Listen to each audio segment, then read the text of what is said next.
Now, welcome back to the channel. Hope everybody's doing well. And in today's video we're continuing looking at tooling options for my protection relay testing kit. This time I'm looking at the spanner options I might want to take with me for working on the hardware associated with the protection relay panels, such as the racking itself, the doors, the hinges, locking mechanisms and those kind of things. I have here with me a couple of tools that I've purchased from Amazon. The first one here on the right is this 8-piece flex ratchet set from Fyearfly. Now that's what I purchased it as on Amazon. When it's come to me, it's actually come to me under the Hetong brand. You can see this is the packaging that it arrived in, just a blister pack, so you've got nothing to keep this in once you've taken it out of this. And it says it's Hetong tools there. I don't know whether you can see that. And the QR code there is just a telephone number, so that's as far as that went. So I can't find anything else out about Hetong tools. There's no website, only just a few tools that are available on Amazon. So this kit itself is just a handle with a mixture of ratchet spanners. You can see here they just come out of the handle itself, and you have a 8mm, a 10mm, a 12mm, a 13mm, 17mm and 19mm. And the mechanisms themselves, like I say, are ratcheted. They are laser etched on there to show you the size and then the direction here of rotation for the ratchet mechanism itself. They are all flex head, and it looks like you have a screw in here to control the flex head, so if it becomes loose you have the option of tightening that up to fix that. The heads themselves, they have a little spring-loaded pin in here, and then you just slide it into the handle and they lock in place. They do lock quite well, but as you can see here there is a fair bit of movement between the head and the actual handle itself. To remove the head you just push in on the ball bearing there and then it pulls out. Handle is bi-directional, so you can put it in either way, doesn't make any difference. But obviously as you're using this, if you want to change direction you just have to flip it over and then you'll go in the opposite direction. The only head that I've noticed is a much better fit, and the handle itself is the 12mm, which ironically is probably the one I will use the least. I'm not sure why you have 12mm in size. Even going over to the Imperial or Standard, it's known in America, that equates to 25/64, which is a very oddball size, and 12mm metric, me personally, I don't have any use for that, but it is the best fitting head out of the lot. I see 17mm there, they're all the same, but as you see more movement in that one now. So that's that kit there. This retails for £32.49, so fairly expensive option.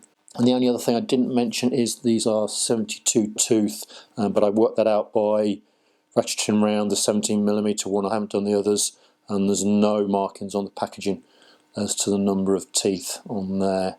So with that unit pushed to one side, the other spanner I picked up is from Loschen. This is a 6-piece double flex ratchet. This is marked up as 72 teeth, and it achieves exactly the same as the spanner from Hetong, but in a slightly different manner. So this one does come in a bubble wrap bag, which obviously you throw away, and then inside you have the spanner itself and the adapter bits all within this little plastic enclosure. So if I open this up, spanner comes straight out, and you have a 19mm flex head on this side here and a 14mm flex head on this side. These are ratcheting, so that immediately gives you the 19 and 14mm spanners.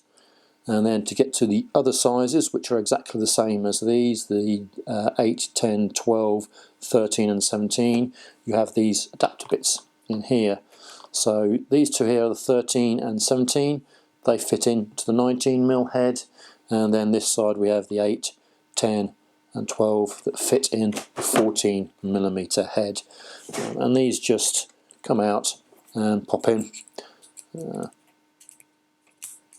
like that, and then when you want them you can push them out. They go in either way, from either side, doesn't make any difference. But this turns it into a 6-point head rather than a 12-point of the 14 and 19mm that you see in there. The bits are just held in via a little wire clip in the centre of there that picks up in grooves you can see around the head itself, hopefully.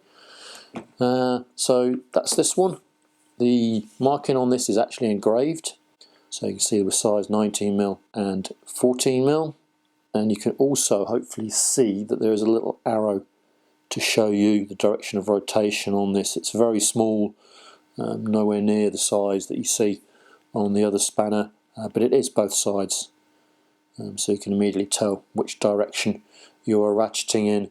Again, the flex heads are held in place with a little Allen screw there, so you'll be able to tighten them up if they become loose.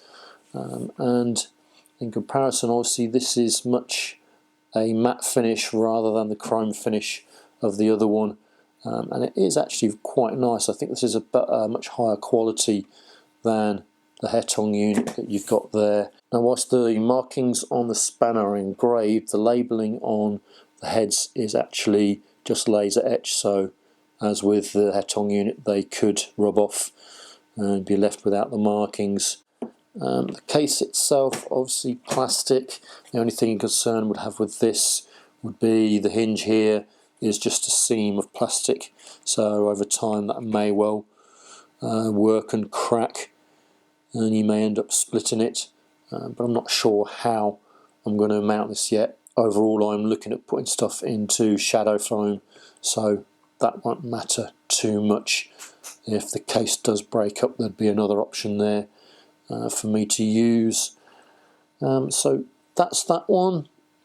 On Amazon this is actually £16, so it's half the price of the other unit from Hetong, and for me it does seem to be a little bit better quality, but only time will tell with that as you use them, really.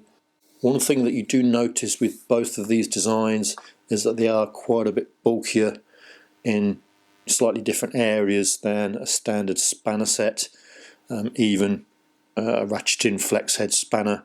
I've got the 10mm installed in both of these devices here. If I take a standard 10mm ratcheting flex head spanner that you've got here, this is the 14mm head with the 10mm adapter in, and you can see the head size is quite a bit bigger, so if you had an enclosed nut that your bolt head that you were trying to get to, you may struggle to get to it with this one, whereas you might get to it with a standard spanner. In terms of the actual neck design, you can see we are a little bit bulkier, but it's not too bad in that respect. With these spanner from Hetong, you can see here the actual ratchet size is very, very similar, not too bad at all. This gets bulky in around the neck, where you've got a very narrow neck on a standard spanner. You can see it's a lot bulkier with this design here, and then especially when you go on a side-on view, much bulkier. So again, you might get the head in, but you might restrict the movement for the actual spanner movement with this kind of design. That's more of an issue with these smaller sizes. When you go up to the larger sizes, it's not too bad for both of the designs here. If I take that out, we've got the 19mm in there, which we'd pop out the adapter for that. 19mm to 19mm. You see there's no real difference there. There's the little bit of bulkiness in here with this design, but again, overall for a 19mm, it's actually probably not that bad. If I compare it to a standard 19mm ratcheting spanner, no real difference in the two designs there, but again you see the bulkiness with that method. So yeah, it might hinder you in some applications, just something worth considering, I guess, with these two designs in comparison to standard spanners and ratcheting spanners. So that's those two there. As I said, I'm not 100% sure how I'm going to go about this. I do have other options. I don't actually need all those spanner sizes. It would be the 8, 10, 13, 17 and 19 that I would want in a kit, so I could just take those spanners with me and build them into the kit if I have the room. I do also have the option of using an adjustable spanner. I have the unit here from Crescent that does have the ratcheting drive at the end of it there, and you can put pass-through sockets in that, so I could just take 4 or 5 sockets I need along with this. That's another option that I'm looking at.